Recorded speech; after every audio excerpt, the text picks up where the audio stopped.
কবরে জুতা নিয়ে প্রবেশ করার বিধান কি? খুব গুরুত্বপূর্ণ প্রশ্ন। এটার উত্তর হলো, একটা হাদিস থেকে জানা যায় নবী করিম সাল্লাল্লাহু আলাইহি সাল্লাম এক ব্যক্তিকে কবরের জুতা নিয়ে প্রবেশ করতে দেখে বলেছেন, এগুলোকে খুলে ফেলো, এগুলোকে খুলে ফেলো। এটা তিনি এক সাহাবীকে নির্দেশ করেছেন, একটা হাদিসে বিশুদ্ধভাবে বর্ণিত আছে।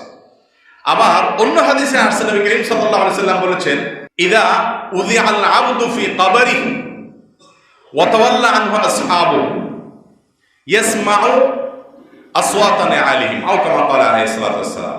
কোন মানুষকে যখন কবরে রাখা হয়, রাখার পর যারা কবরে রাখছে তাকে দাফন করার পর মাটি দেওয়ার পর তারা যখন চলে যায়, তো কবরে শায়িত মুর্দাটা তাদের চলে যাওয়ার সময় জুতার আওয়াজটা পর্যন্ত শুনতে পায়। তো এই হাদিস থেকে এই দ্বিতীয় হাদিসটাকে লক্ষ্য করে অনেক মুহাদ্দিসিন ইকরাম বলেছেন যে কবরে জুতা নিয়ে যাওয়াটা দোষের কিছু না। যদি দোষের কিছু হতো তাহলে নবী করিম সাল্লাল্লাহু আলাইহি ওয়াসাল্লাম এই হাদিসে বলতেন না যে মুর্দা কবর যারা আসছে কবর দিতে তাদের জুতার আওয়াজ শুনতে পায়। তাহলে বোঝা গেল জুতা পরে কবরে যাওয়া জায়েজ আছে। এটাই বিশুদ্ধতর মত যে কবরে জুতা নিয়ে যাওয়া এটা গুনাহের কথা না, জায়েজ আছে।